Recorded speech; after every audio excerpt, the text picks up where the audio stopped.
예, 안녕하십니까. 자, 오늘도 힘차게 한번 시작해 보도록 할게요. 자, 몇 쪽이죠? 236쪽이죠. 보시면 재고자산 평가부터 나옵니다. 재고자산 평가. 앞에 송금과 송금부사립 할 때 잠깐 나왔던 그 내용들이죠. 저가법으로 평가한 경우 파손부패 이 경우랑 관련되는 부분인데, 결국은 재고자산은 우리가 재고자산이라는 건 평가가 왜 필요하냐, 이거 재고자산 세면 되는 거 아니냐라고 하지만 회계 시간에 배웠잖아요. 재고자산은 그 자체로서 어떤 금액이 정해지는 게 아니라 반드시 원가 흐름의 가정이 필요하다라고 돼 있죠. 자, 그래서 세법상으로도 이거 후입선출법으로 하나 선입선출법으로 하면 굉장히 금액이 많이 달라지게 되죠. 순이익이. 그래서 딱 하나 정해놓고 이걸로 신고한 대로 평가를 해라 라고 하기 위해서 재고자산 평가 방법을 정해놓도록 하고 있어요. 선택할 수 있는 방법은 크게는 두 가지죠. 원가법하고 저가법. 기업회계 기준에서는 어떻게 돼 있어요? 여기서 말하는 저가법으로 무조건 하도록 돼 있죠. 왜? 우리가 만약에 뭔가 물건을 팔려고 가지고 있는 재고가 있는데 이거 팔 수 있는 가격이 취득원가보다 더 낮아지게 되면 무조건 평가손실, 재고자산 평가손실이랑 인정을 하게 돼 있잖아요. 하지만 세법에서는 뭐라 그랬어요? 세법에서는 기본적으로 평가손실, 자산의 평가손실 인정을 하지 않는다. 그렇기 때문에 원가법으로 하는 경우에는 인정을 하지 않는데, 재고자산은 워낙에 기업회계 기준에서 그렇게 하고 있기 때문에 기업회계 기준에서 그렇게 처리를 했고, 그 다음에 우리가 저가법으로 신고를 했다.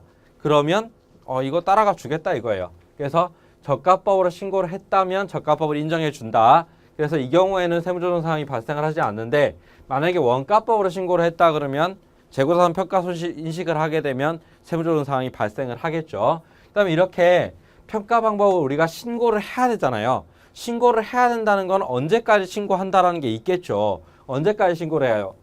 최초 신고를 할 때는 법인세 신고 기한까지, 설립일이 속하는 사업연도에 과세표준 신고 기한까지 신고를 하시면 된다. 이게 최초 신고고요. 만약에 신고를 한번 하고 나서 변경하고 싶으면 끝나기 전 3개월까지, 사업연도 종료일 이전 3개월이 되는 날까지 변경을 해주셔야 돼요. 근데 만약에 우리가 뭘 안 했다? 신고를 안 했다. 무신고를 하게 되면 어떻게 처리하면 될까요? 무신고를 하게 되면 뭘로 기준하느냐면 선입선출법으로 평가를 하시도록 하고 있어요. 신고를 하지 않았다? 그러면 선입선출법으로 평가를 해라. 원가법 중에서. 근데 만약에 신고를 안 했으면 선입선출법으로 가면 되는데, 물론 부동산인 경우에는 매매 목적의 부동산인 경우에는 개별법이에요. 이거 하나 기억해 두셔야 돼요.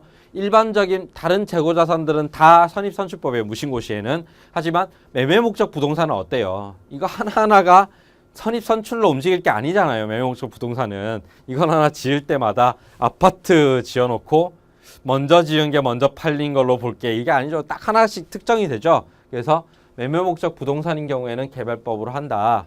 이것만 기억해 주시고, 그 다음에 신고를 안 하면 선입선출법인데, 신고를 했는데 변경 신고를 안 하고 지 맘대로 바꿨다. 이걸 뭐라고 하면 임의 변경이라고. 임의 변경한 경우에는 어떻게 처리하게 돼 있어요? 자, 이거 기억하세요. 임의 변경인 경우에는 맥스 뭐랑 뭐 중에서 큰 거. 임의 변경인 경우에는 선입선출법하고 변경 전 방법이에요. 변경 전 방법 중에서 큰 거. 이게 바로 뭐가 된다? 우리가 평가 금액이 된다. 그래서 임의 변경 시에는 페널티를 주고 있다고 보시면, 페널티를 큰 쪽으로 가게 되면 이익이 늘어나죠. 크게 평가를 하게 되면 이익이 늘어난다고요. 이익이 늘어나는 방법으로 평가를 하도록 페널티를 주고 있다라고 보시면 되겠습니다. 자, 근데 이 임의 변경 관련해 어떤 문제가 많이 나오면 이런 경우가 많이 나와요. 우리가 재고상 평가 방법 변경 신고는 언제까지 해야 된다고요? 사업연도 끝나기 3개월 전까지. 그러면 12월 31일자 법인이면 어떻게 됩니까? 9월 30일까지 해줘야 되잖아요. 근데 9월 30일까지 변경 신고를 해야 되는데 언제 했더라? 11월 15일에 했다. 이렇게 되면 11월 15일에 변경 신고를 하고 변경된 평가 방법으로 신고를 했다. 이렇게 되면 이제 변경 안 됐는데 지 맘대로 바꿔서 변경해서 임의 변경을 한 게 되잖아요. 따라서 이런 경우 주로 변경 신고 기간을 지나서 신고를 했을 때 임의 변경으로 봐가지고 우리가 둘 중에 큰 거 선입선출법하고 변경 전 평가 방법하고 변경 후가 아니에요. 변경 전 평가 방법하고 둘 중에 큰 걸로 가시면 되겠다라고 알아두시면 되겠습니다. 왜 변경 전 평가 방법이에요? 세무서는 새로 들어온 평가 방법, 변경 후 평가 방법을 모르는 거예요. 지금 모르니까 네가 원래 하던 거하고 선입선출하고 둘 중에 큰 걸로 가겠다 이거예요. 이해하시겠죠? 예. 자, 그 다음에 문제를 풀어보시면 다음 중 손금으로 인정되지 않는 항목은 했습니다. 자, 첫 번째, 저가법으로 신고한 법인의 재고자산 평가 손실. 저가법으로 신고한 법인의 재고자산 평가 손실. 이거 인정되죠? 파손, 부패 등의 사유로 계상한 재고자산 평가 손실. 이건 인정되죠? 유가증권 평가 방법을 저가법으로 신고한 법인. 자, 유가증권 평가 방법이라는 거는 자, 이게 뭐가 없어요. 저가법은 없어요. 유가증권 평가 방법은 자, 236조 잠깐 보세요. 유가증권 평가 방법은 총평균, 이동평균의 채권인 경우에는 개별법. 요 빼고는 없어요. 저가법이라는 것 자체가 없어요. 따라서 이럴 수는 없다. 그 다음에 사업연도 종료일이 12월 31일인 내국법인으로서 당해 사업연도부터 재고자산 평가 방법을 원가법에서 저가법으로 변경하기 위해서 당해 연도 8월 15일이면 이거 9월 30일 이전이네. 오케이. 8월 15일에 변경 신고를 했다. 그러면 변경된 거잖아요. 그러면 재고자산 평가 손실 저가법이니까 인정되죠. 오케이. 그래서 정답은 몇 번이다? 3번이 되겠습니다. 자, 그 다음에 2번 단기 매매 증권의 취득원가는 1억 원이고 결산 시 시가는 8천만 원인 경우에 단기 매매 증권 평가 손실을 계상했다면 세무조정으로 올바른 것을 했어요. 자, 일단은 우리가 평가 손실 인정한다 안 한다? 인정한다 안 한다? 안 한다 그랬죠. 평가 손실이 있는데 인정 안 한다 그랬으면 뭐가 돼요? 손금불산입니다. 손금불산입. 손금불산입하고 단기 매매 증권 평가 손실 얼마? 지금 2천만 원이죠. 2천만 원. 뭐 하면 될까요? 손금불산입이니까. 손금불산이니까 유보하면 되겠죠. 유보. 그래서 정답은 몇 번이 되겠습니까? 손금불산입, 단기매매증권 평가손실 2천만 원 유보. 정답은 3번이 되겠다. 우리가 입금 산입해놓고 마이너스 유보는 뭐예요? 이러면 말도 안 되죠. 그 다음에 손금 산입했으니까 마이너스 유보 맞고 입금 불산입해놓고 유보 말도 안 되죠. 답은 두 개 중에 한 개예요. 어쨌든 간에. 그 중에서 이거 평가손실이니까 손금 불산입 그렇게 하면 답이 나오죠. 정답 몇 번이다? 3번이 되겠습니다.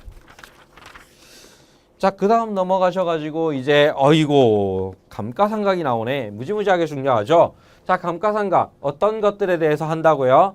건물이나 기계장치 같은 유형고정자산 또는 무형고정자산도 돼요. 영업권의 특허권 같은 무형고정자산도 가능하다.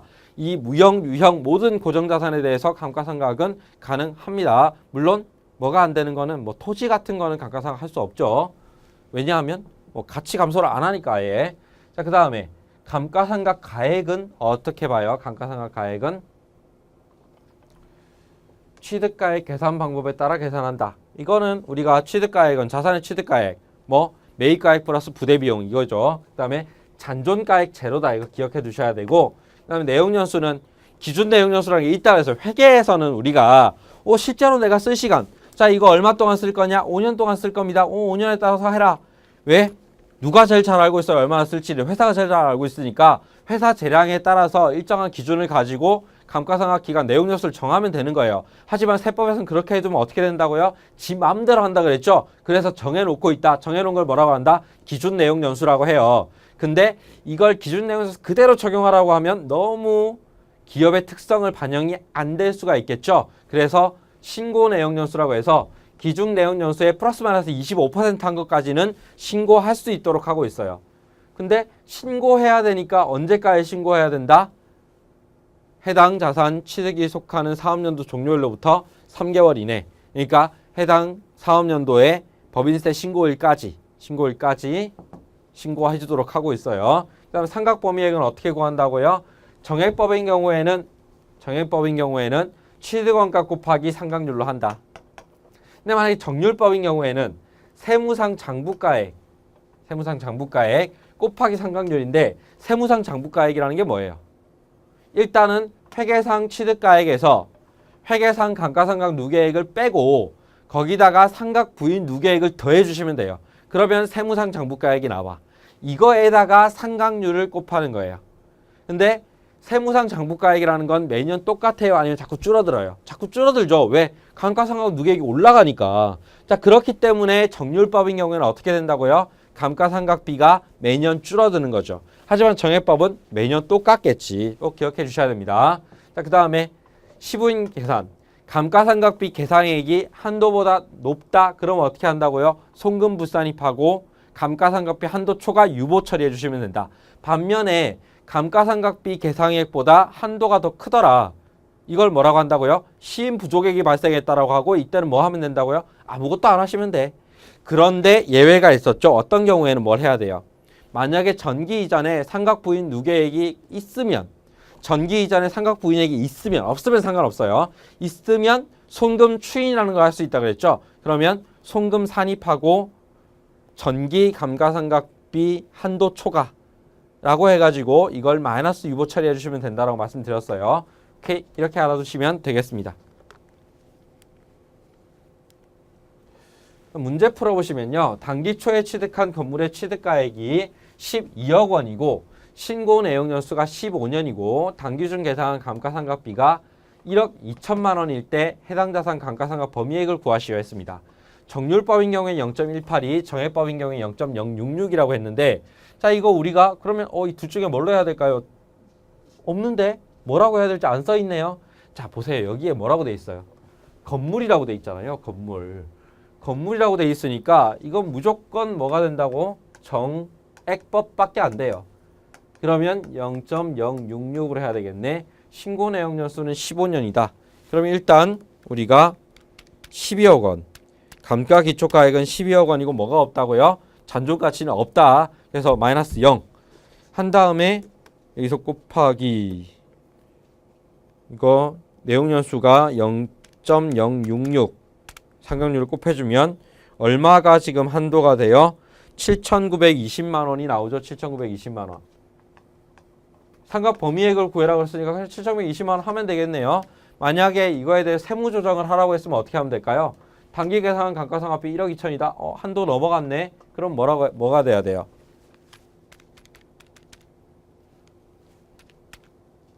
그러면 일단 손금 불산입 감가상각비 한도 초과 얼마? 4,080만 원이네요.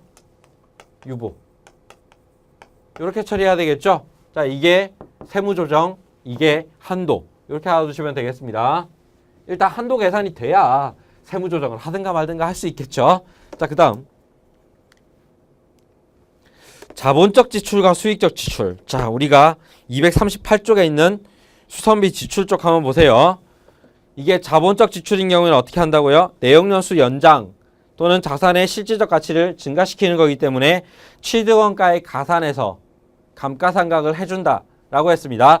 반면에 수익적 지출인 거는 그냥 단기 비용 처리해 주시면 되겠죠. 어떤 것들인지 기억해 두셔야 돼요. 자, 볼게요. 수익적 지출은 고정자산의 원상을 회복하거나 능률 유지를 위해서 지출하는 수소입니다. 그러니까 단기 비용 처리를 하는 거죠. 그럼 두 번째, 자본적 지출은 고정자산의 내역연수를 증가시키거나 가치를 실질적으로 증가시키는 수소입니다. 오케이. 그럼 3번, 수익적 지출은 수선비를 지출하는 사업연도에 전액 송금 산입한다. 그렇게 하면 되죠. 자본적 지출은 송금 산입하고 사후 관리를 해야 된다. 자본적 지출인 경우에는 그냥 만약에 자산의 취득원가로 잡았으면 오케이. 잡지 않았으면 어떻게 해요? 자본적 지출을 비용 처리했다. 그러면 일단 자산의 취득가액에 집어넣은 다음에 즉시 상각 의자로 처리한다 그랬죠? 자, 그래서 정답은 몇 번이다? 4번이 되겠습니다. 넘어가서 출제 예상 문제 한번 볼게요. 출제 예상 문제. 자, 재고자산 평가에 대한 다음 설명 중에 올바르지 않은 것을 했어요. 1번, 재고자산 평가 방법에는 원가법과 저가법의 두 가지가 있다. 크게. 맞죠? 2번, 재고자산 평가 방법은 종류별 또는 영업장별로 각각 다른 방법을 적용할 수 있다. 자, 여기다 줄 그어두세요. 자, 이거 하나 알고 넘어가셔야 돼요. 재고자산 평가 방법은 똑같이 적용해야 되는 게 아니라 다르게 적용할 수 있어. 왜? 우리 회사는 뭐 이런 것도 한다. 예를 들어서 다이아몬드도 팔고 햄버거도 팔아요. 근데 이거 두 개를 똑같이 맞춰야 된다? 선입선출법으로 해야 되나? 개별법으로 해야 되나? 이 골치 아프죠? 그래서 종류가 다르면 따라할 수 있다. 영업장이 다르면 따라할 수 있다. 따라할 수 있는 거예요. 이해하시겠죠? 그 다음에 3번 재고자산 평가 방법의 신고는 설립일이 속하는 사업연도 내에 해야 되는 게 아니라 언제까지? 설립일이 속하는 사업연도에 법인세 신고 기한까지 해주시면 되죠. 3번이 틀렸죠. 그럼 4번 재고자산 평가 방법을 변경하고자 하는 법인은 재고자산 평가 방법을 적용하고자 하는 사업연도 종료일 이전 3개월이 되는 날까지 변경 신고를 해 주셔야 된다 그랬죠. 그래서 12월 31일 법인이면 9월 30일까지는 변경 신고를 해 주셔야 되겠다라고 말씀을 드렸습니다. 정답은 몇 번이다? 3번이 되겠습니다. 그다음에 2번. 이 어려운 문제네. 밸류그램의 재고자산 장부가액이 100만 원이고 이는 취득원가 300만 원에서 재고자산 평가 손실 200만 원을 차감한 금액이라고 해요. 자, 이에 대한 설명으로 틀린 것은 했습니다. 자, 1번 밸류그램의 재고자산 평가 방법이 원가법이라면 다음과 같은 세무조정이 필요하다 했는데 자, 송금불산입하고 재고자산 평가 손실 우리가 일단 저가법 신고가 아니고 원가법으로 신고했다 그랬잖아요. 원가법으로 신고했으면 뭐가 안 된다고요? 재고자산 평가 손실의 인정이 안 되는 거예요. 평가 손실 인정이 안 된다라고 얘기를 하면 우리가 지금 세무조정 사항이 발생을 하겠죠. 왜? 평가 손실 잡아놨으니까. 그러면 이 손실을 어떻게 해줘야 된다고? 송금 불산입 해줘야 되겠죠. 그 다음에 재고자산 평가 손실 한 다음에 얼마? 금액은 200만 원 하고 이거를 어떻게 해야 되겠어요? 재고자산 지금 100만 원인데 세무상 재고자산은 얼마예요? 300만 원이잖아요. 유보해 줘야 되겠지. 여기 뭐라고 돼 있어요? 기타 사유치라고 돼 있네? 틀렸네. 2번 주 밸류그램의 재고자산 평가 방법이 정가법이라면 세무조정은 필요하지 않다. 그렇죠. 저가법이 인정해 주니까. 자, 그 다음에 3번 주 밸류그램의 신설법인인 경우에 사업연도 과세표준 신고기한 내에 평가 방법을 신고해야 된다. 그렇죠. 과세표준 신고기한, 즉 법인세 신고기한 내에. 그다음 4번 주 밸류그램인데 오타가 났네. 밸류그램이 평가 방법을 변경하려면 사업연도 종료일 이전 3개월이 되는 날까지 변경 신고를 해야 된다. 그렇죠. 정답은 몇 번이에요? 1번이 틀렸네. 1번이 틀렸어요. 조금 어려운 문제지만 응용하실 수가 있어야 됩니다. 그 다음에 3번 주 밸류그램은 2015년 1월 1일에 주 단기의 주식 100주를 주당 10만 원에 취득을 해서 단기 매매증권으로 처리를 했습니다. 2015년 결산 시에 당해 주식의 가치를 주당 30만 원이 된 경우에 세무조정과 2016년 2월 15일 주식을 주당 40만 원에 매각한 경우에 세무조정으로 올바른 것을 했어요. 자, 일단 우리가 평가 시점 볼게요. 자, 보세요. 이게 회계고 이게 세법이라고 해봅시다. 그 다음에 2015년, 2016년 평가시, 그 다음에 이게 매각시 이렇게 따져볼게요.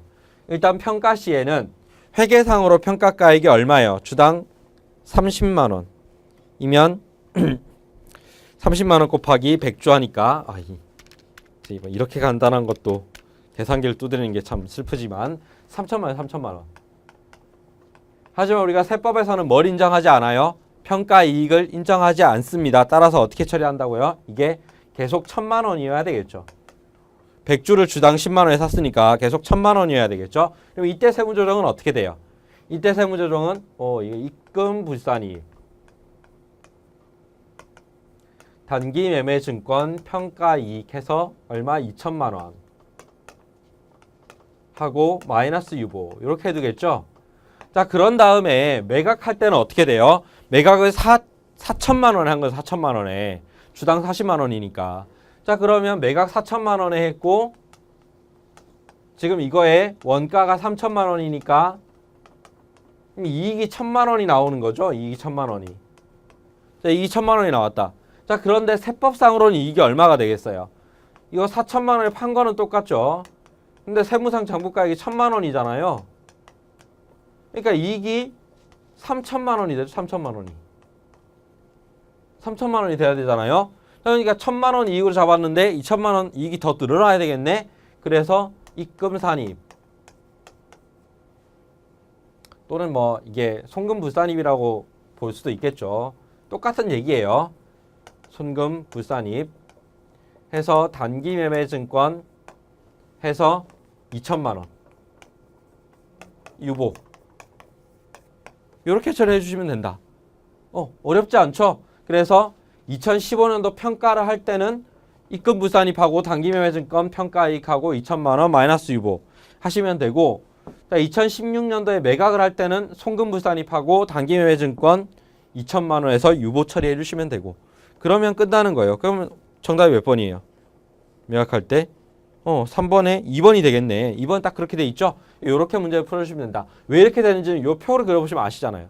회계상으로는 이게 얼마짜리다? 3천만 원짜리지만 세법상으로 1천만 원짜리니까 거기서부터 모든 문제가 발생하기 시작한다는 거예요. 그리고 그렇게 골치 아프게 하기 싫으시면 2015년도 매각할 때 거는 당연하지. 매각하면 모든 있던 유보 잔액은 어떻게 돼요? 유보 마이너스 유보 잔액은 반대 조정으로 다 없어져야 되죠. 그렇게 쳐도 정답은 몇 번이에요? 2번이죠.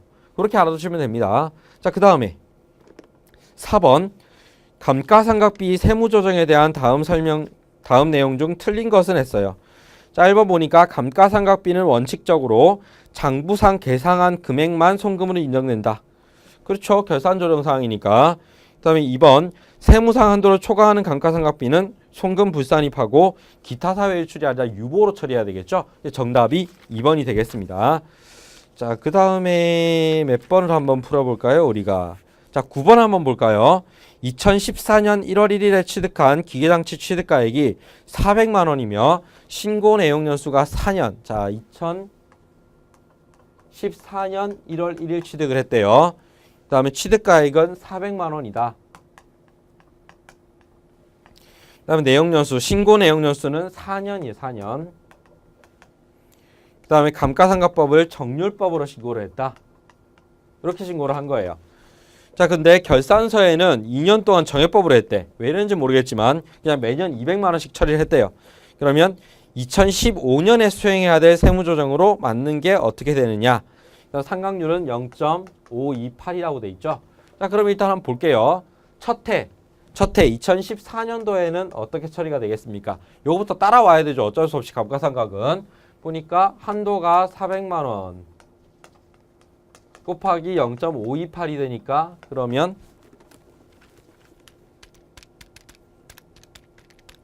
하면 211만 2천 원이죠.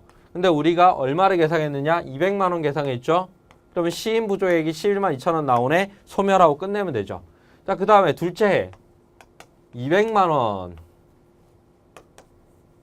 이게 지금 세무상 장부가액. 왜? 회계상 취득원가 400에서 감가상각 누계액 200 빼고 상각 부인 누계액 없죠? 더하면 200만 원 나오죠? 곱하기 얼마? 0.528. 그러면 200만 원 곱하기 0.528 하면 한도가 105만 6천. 근데 우리가 얼마 했습니까? 200만 원만큼 계상을 했죠? 그러면 한도 초과액이 94만 4천 원이 나오네. 그렇죠? 그래서 한도 초과액 유보로 송금불산입 감가상각비 한도 초과액 94만 4천 유보. 정답은 3번이 되겠죠? 이렇게 문제 풀어 주셔야 됩니다. 자, 그 다음에 12번 한번 볼까요?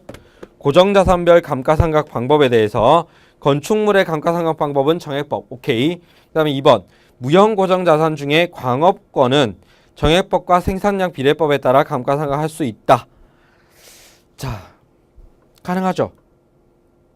3번 무형고정자산에 대해서는 정률법이 인정되지 않는다. 그렇습니다. 4번 개발비는 정액법이나 정률법 중에 선택해서 10년 내에서 신고한 기간 동안 상각한다라고 되어 있는데 20년 내에서 신고할 수 있고 신고를 안 하면 5년간 균등상환, 즉 5년간 정액법으로 상환한다고 보시면 돼요. 그래서 정답은 몇 번이다? 4번이 되겠습니다. 자, 여기까지 풀어보시면 우리가 감가상각비가 끝난 거고요. 자, 그 다음에 넘어가서 뭘 하셔야 된다? 이제 접대비하고 기부금을 볼게요. 자, 접대비랑 기부금 관련해서는 일단 우리가 조금 알아두면 좋은 게 자, 일단 이거부터 먼저 보자고요. 접대비란 뭐냐? 기부금이란 뭐냐?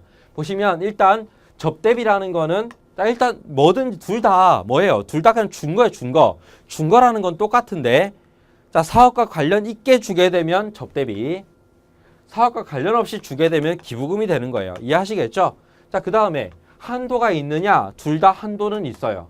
둘 다 한도는 있어. 하지만 기부금인 경우에는 이게 한도가 있지만 2월 공제가 허용이 되고 5년 동안 허용되고 접대비는 한도 한번 끝나면 끝이죠. 자, 그 다음에 기속 시기는 발생주의 기준. 접대비는 발생주의 기준으로 하지만 이게 제일 중요한 차이입니다.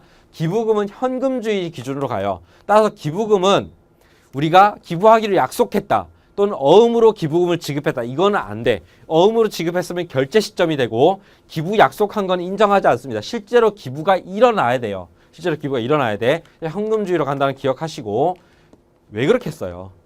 우리가 너무 이번에 우리가 비용이 많은데 기부 빨리 해가지고 세금 좀 줄여야 되겠다 이러면서 12월 31일 날 어딘가 복지회관 같은 데 가가지고 사진 몇 장 찍고 기부하겠습니다 증서 딱 주고 와서 기부했네요 우리가 할 걸로 해가지고 송금 산입할 거예요 이렇게 해가지고 기속 시기를 지 마음대로 조정하는 걸 좀 막겠다 이거예요. 현실적으로 기부가 이루어졌을 때 비용 처리해주겠다, 송금에 산입시켜주겠다는 얘기입니다.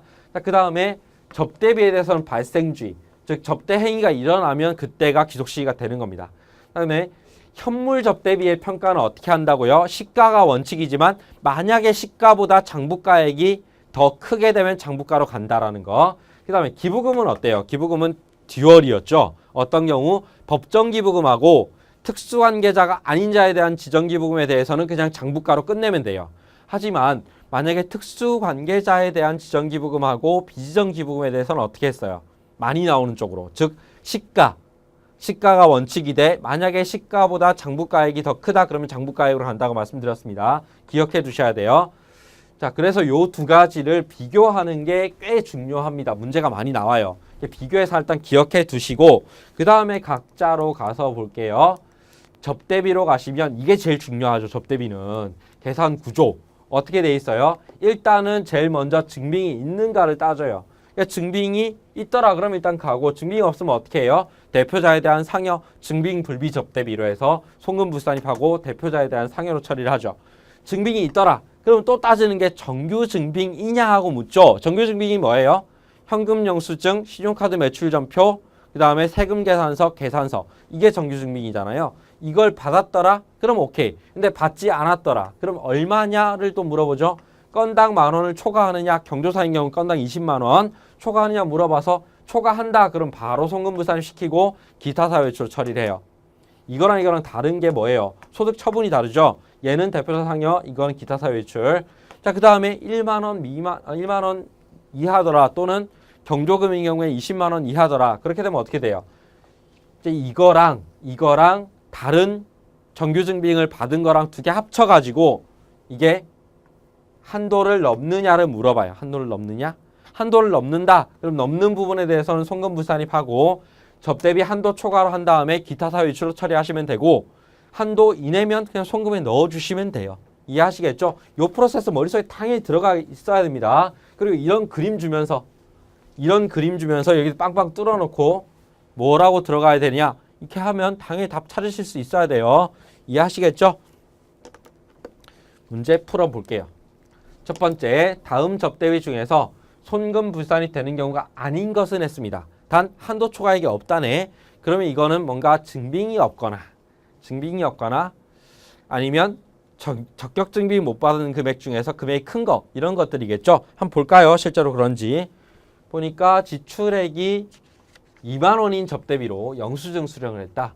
송금 부산입이지. 왜? 10,000원 초과잖아요. 그 다음에 두 번째, 증빙을 수령하지 않았다. 당연히 송금 부산입이죠. 송금 부산입하고 어떻게 한다고요? 대표자에 대한 상여. 그 다음에 세 번째, 거래처에 축임으로 지급했는데 현금이 50만 원이다. 얼마까지 된다 그랬어요? 20만 원까지 된다 그랬어요? 안 되죠. 그 다음에 지출액이 30만 원인 접대비로서 신용카드 매출 전표 수취분. 신용카드 매출 전표는 적격 증빙이에요? 아니에요? 적격 증빙 맞죠? 그러면 이거 한도 비교를 해야 되는데 한도 초과되는 건 없다며요. 그럼 송금 산입하겠네? 오케이. 정답 몇 번이다? 4번이 되겠습니다. 그 다음에 접대비에 대한 다음 설명 중 틀린 것은 했어요. 어떤 게 틀렸는지 볼까요? 접대비는 법인의 업무와 관련해서 접대에 지출하는 비용으로 업무와 무관하게 지출하는 기부금과는 차이가 있죠. 그럼 두 번째, 접대비는 한도액은 중소기업 여부에 따라 차이가 있다. 아, 그렇죠. 첫 번째, 우리가 중소기업이 아니면 얼마예요? 1,200만 원이죠. 연간. 근데 중소기업이면 얼마가 돼 있어요? 지금 원래는 1,800만 원인데 한시적으로 2,400만 원이 돼 있죠. 오케이. 그렇죠. 그 다음에 접대비는 현금주의에 따라 계산을 한다. 아니죠. 발생주의죠. 미지급 접대비가 있는 경우에는 송금부사 아니라고 했어요. 발생주의라고 그랬어요. 틀렸죠. 4번 현물 접대비가 있는 경우에 원칙적으로 시가에 의하지만 시가가 장부가보다 낮은 경우에 장부가로 한다. 맞죠? 정답 몇 번이다? 정답 몇 번이다? 몇 번이에요? 3번이 되겠죠. 현금주의가 아니라 발생주의다. 기억해 두셔야 됩니다. 넘어가서 기부금 볼게요. 기부금은 의미가 뭡니까? 법인이 사업과 직접 관련 없이 타인에게 무상으로 지출한 재산적 증여가액이라고 말씀을 드릴 수가 있겠죠. 뭐랑 차이가 난다? 접대비는 사업 관련성에서 차이가 난다라고 했어요. 자, 그러면 이 기부금이라는 거는 어떤 게 종류가 있느냐? 법정기부금, 지정기부금, 비지정기부금이 있어요. 어떤 경우에 법정이고 어떤 경우에 지정이고 어떤 경우에 비지정인지 간단하게는 알아두셔야 돼. 국가나 지방자치단체, 국방헌금 이 경우는 법정이에요. 그 다음에 수재이연금, 천재지변에 따라 발생한 경우니까 수재이연금도 법정입니다. 그 다음에 지정기부금은 뭐 사회복지단체, 교육단체, 문화단체 이런 공익사업을 영위하는 기업들에다 영위하는 단체에다가 기부를 한 게 지정기부금이 돼요. 그 다음에 비지정기부금은 법정기부금이나 지정기부금 이외인데 예를 들어서 어떤 것들이 있냐면 뭐 대표이사, 동창회나 향후의 종친회 이런 것들이라든지 아니면 뭐 이런 거 있을 수 있겠죠. 뭐 새마을 금고, 신용협동조합 이런 데 지출한 기부금 이런 것들은 비지정 기부금이다. 알아두셔야 됩니다. 자, 그 다음에 법정 기부금인 경우에는 한도액이 얼마라고요? 기준 소득금액이라고 돼 있는데 이 차감전 소득금액이라는 게 뭐냐면 우리가 기부금을 차감하기 전에 소득금액이라고 보시면 돼요. 이렇게 했죠. 지금 기부금 한도액 계산하는데 기부금까지 집어넣어서 한도액 계산할 수 없잖아요. 그러니까 기부가 지출되지 않았다고 봤을 때 소득금액 기준으로 해서 거기서 2월 결손금을 빼고 50%를 한 거. 이게 바로 한도액이에요. 그러면 지정기부금은 똑같이 차감전 소득금액에서 세무상 2월 결손금 빼고 거기서 법정기부금 한도 내 금액까지 뺀 다음에 거기서 10% 한 거예요. 비지정기부금은 무조건 송금불산입이에요. 무조건 송금불산입하고 기타 사유 외출로 처리를 한다. 그 다음에 법정기부금이나 지정기부금은 한도 내 금액은 송금산입하고 한도 초과액은 송금불산입하고요. 자, 이건 엄밀하게 말하면 소득 처분 자체가 좀 없는데 일단 뭐 억지로 얘기를 하자면 기타 사유 외출이 되겠죠. 그리고 이거는 몇 년까지 2월 공제가 가능하냐 하면 5년 동안 2월 공제가 가능해요. 5년 동안. 5년 동안 법정기부금이나 지정기부금이나 5년 동안 한도 초과된 부분에 대해서 2월 공제가 가능하다라는 것까지 기억해 주십시오. 단 비지정기부금은 무조건 그냥 아예 안 된다. 한도 따질 필요 없이 아예 그냥 안 되는 거다라고 보시면 됩니다. 왜? 공익성이 없으니까. 당연하죠. 아까 했던 거고 넘어가서 문제를 볼게요. 자, 기부금에 대한 다음 설명 중 틀린 것은 했네요. 보니까 1번 기부금은 법인이 사업과 직접 관련 없이 타인에게 지출한 것으로 사업과 관련된 지출임 접대비와 구분된다. 맞죠? 기부금은 법정, 지정, 비지정 기부금으로 나눌 수 있다. 그렇죠? 그다음에 3번 법정 기부금과 지정 기부금은 한도 없이 송금에 산입되지만 비지정 기부금은 한도 내에서라고 했는데 아니지. 법정이랑 지정 기부금은 한도 내에서 송금에 산입되지만 비지정 기부금은 송금 불산입한다가 맞겠죠? 그다음에 4번 기부금은 송금 기록 시기는 현금주의. 맞죠? 정답 몇 번이다? 3번이 되겠습니다. 자, 그 다음에 주 밸류그램의 기부금 지출액이 다음과 같을 때 손금 불산입액을 구하라고 했죠. 손금 불산입액. 한번 볼까요?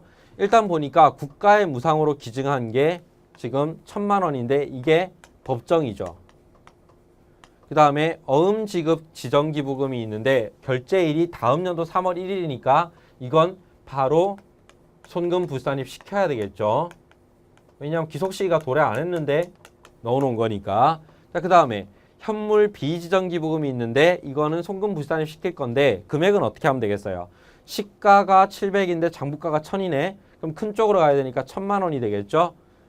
보니까 일단 법정기부금이 한도가 800인데 1000만 원 돼 있으니까 한도초가 200만 원이 있을 거고, 그 다음에 송금부산이 무조건 나왔던 거 500하고 현물 비지정이니까 1000만 원 더하면 얼마가 되겠어요? 정답이 1700만 원이 되겠죠? 이렇게 문제를 푸시는 겁니다. 이제 주의할 게, 자, 이 부분 보세요. 어음지급 지정기부금. 이거는 당해년도의 송금 자체가 아닌 거죠. 이렇게 되면. 그래서 아예 총 금액을 송금 부산입 시킨 거예요. 이거 한도까지만 이렇게 지정기부금 80만 원 한도 아닙니까? 80만 원까지 되는 거 아니에요? 이렇게 생각하시면 안 돼요. 기억하셔야 됩니다. 왜? 어음지급하면 기속 시기는 언제가 된다? 어음의 결제 시점이 되니까 아예 그 해에 뭐가 아니다? 손금 자체가 아니다 라고 알아두시면 되겠어요. 문제 풀어볼게요. 첫 번째 우리가 다음은 주 밸류그램의 접대비 지출 내역이다. 송금 부산입으로 처리해야 하는 접대비의 합계액을 구하면 했는데 접대비 한도액이 2천만 원이래요. 그럼 일단 직부인 금액이 어떤 게 있는지부터 먼저 한번 볼게요. 그러니까 주 밸류그램 접대비 지출 내역에 영수증 수취했는데 한 건인데 20만 원인 게 있고, 거래처 경조사비 현금 지급분 10만 원짜리가 있고, 현물 접대비가 있고, 증빙 미수치가 있고, 세무자 수치분이 있고, 신용카드 매출하는 수치분이 있는데 일단 신경 쓸 게 증빙 미수치가 있겠죠. 이건 어떻게 하면 돼요? 증빙 미수치 손금 불산입하고 증빙 불비죠. 증빙 불비. 그러면 얼마? 5,000원. 이거 어떻게 처리한다고요? 대표자에 대한 상여로 처리한다고. 상여인데 대표. 대표자 상여 처리한다고 했습니다. 그럼 두 번째. 그 다음에 보니까 영수증 수취한 접대비가 있죠. 손금 불산입 하고 적격 증빙 미수치 접대비가 얼마 있는 거예요? 거래처 경조사비는 10만 원이니까 문제 없죠. 근데 영수증 수취한 거는 만 원 넘어갔다. 안 되네. 20만 원. 기타 사회 유출. 그 다음에 현물 접대비가 얼마냐? 현물 접대비는 시가로 가야 되겠죠. 원가가 시가보다 작으니까 100만 원. 그 다음에 경조사비 10만 원 더하기 세금 계산서 1,500만 원, 신용카드 1,000만 원. 자, 이렇게 했으니까 총 2,610만 원이 접대비 이제 한도랑 비교해야 될 금액인데 그 중에 2천만 원만큼이 한도니까 송금 불산이 하고 접대비 한도 초과 해서 얼마요? 610만 원이 되겠네요. 그래서 이 기타 사회 유출 630, 680이 될까요? 잠깐. 5천 원이네. 630만 5천 원이 되겠죠? 정답은 몇 번이다? 4번이 되겠습니다. 이렇게 풀어주셔야 되겠죠. 한도액을 계산까지 해야 되면 조금 더 복잡해지는데 지금 한도가 주어져 있으니까 이럴 때는 위에서 차례대로 계산하셔야 돼요. 일단 직부인 할 거. 어떤 거? 증빙 불비하고 적격 증빙 미수치. 그 다음에 나머지 거 쭉 모은 다음에 이거랑 한도를 비교. 이렇게 해주셔야 됩니다. 그 다음에 2번. 기부금 유형별 세무조정 방법을 다음과 같이 세 가지로 구분할 때 기획에 들어갈 기부금의 유형을 맞게 표시한 것을 했는데 한도 내 송금 산입하는 기부금이 어떤 게 있어요? 법정기부금이랑 지정기부금이죠. 자, 그러면 보니까 1번에 보면 법정기부금, 지정기부금 제대로 돼 있네. 그렇죠? 정답은 1번이 되겠습니다. 자, 그 다음에 주 밸류그램의 임원인 이상무 씨가 거래처 접대를 위해서 15만 원을 지출했어요. 이상무 씨가 증빙을 수취하지 않았을 경우하고 영수증을 수취했을 경우에 주 밸류그램이 수행해야 할 세무조정을 차례로 적은 것은 했는데요. 일단 이거 차이는 뭐예요? 일단 둘 다 적격 증빙은 아니에요. 둘 다 적격 증빙은 아닌데 이거를 아예 증빙을 안 받았으면 뭐가 됩니까? 대표자에 대한 상여 처리가 돼야 되죠. 근데 적격 증빙 미수치가 되면 영수증이라도 받았으면 그때는 어떻게 돼요? 이게 금액이 30만 원 넘어간 거니까 그 부분만 고려해 주면 되겠죠. 그래서 기타 사회 유출로 처리하는 거죠. 보니까 소득 처분이 상여, 기타 사회 유출 두 개로 나눠져 있는 건 4번밖에 없네요. 정답은 4번이 되겠다. 자, 그 다음에 문제 4번 볼까요? 접대비에 대한 다음 설명 중 틀린 것은 했습니다. 자, 1번 증빙이 없는 접대비는 송금불산입하고 대표자에 대한 상여로 맞죠? 2번 영수증을 수령한 경우라도 1만 원을 초과하지 않는 접대비는 무조건 송금불산입 대상이 아니다. 그렇죠. 1만 원 초과하지 않았으면 적격증빙 미수치라도 한도 계산까지 가죠. 그다음 3번 문화접대비는 법인의 접대활동을 건전화할 목적으로 장려하고 있으므로 한도 없이는 아니에요. 한도가 추가될 뿐이지 한도 없이는 아닙니다. 3번이 틀렸어요. 이거 하나 기억해 두세요. 4번 세금 계산서나 신용카드 매출 전표 등 정규 증빙은 수령하지 못했다 하더라도 경조사비의 경우에는 20만 원을 초과하지 않는 경우 송금 산입이 가능하다. 그렇겠죠. 우리 축의금 내면서 신용카드로 끊을게요. 이렇게 못 하잖아요. 그렇죠? 그래서 20만 원까지 인정해 주는 거예요. 정답은 몇 번이다? 3번이 되겠습니다. 자, 그다음에 5번 중소기업이 아닌 주밸류그램은 매출액이 100억 원, 특수관계인에 대한 매출액 20억 원이 포함되어 있다. 접대비 한도액 계산을 위한 적용률이 다음과 같고 별도의 문화접대비는 없다고 할 때 접대비 한도액을 계산하면 얼마인가 했어요. 보니까 자, 주밸류그램이 중소기업이 아니다 그랬으니까 기본 한도가 있겠죠. 기본 한도가 있고 그 수익금액 기준 한도가 있겠죠. 기본 한도는 얼마예요? 1,200만 원이죠. 월수가 12개월이니까 그대로 1,200만 원 해주시면 돼요. 그 다음에 수익금액 기준 한도는 일단 이게 100억 원이라고 했으니까 100억 원 이하율인데 두 개로 나눠지죠.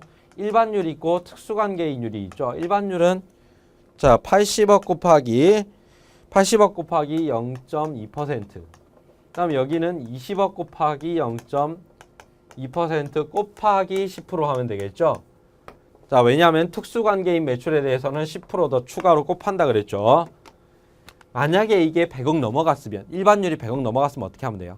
일반율부터 먼저 낮은 거 하고 20억은 0.2%가 아니라 이제 0.1%가 적용되죠. 거기에 10% 이렇게 하시면 돼요. 그래서 일반을 밑에 먼저 깐다 라고 생각하시면 됩니다. 넘었을 때는 계산해 보면 80억 곱하기 0.002죠. 하면 1,600만 원. 그 다음에 20억 곱하기 0.002 곱하기 0.1 하면 40만 원. 그러면 1,640만에다가 1,200만 더하니까 2,840만이 되나요? 예, 정답은 3번이 되겠다.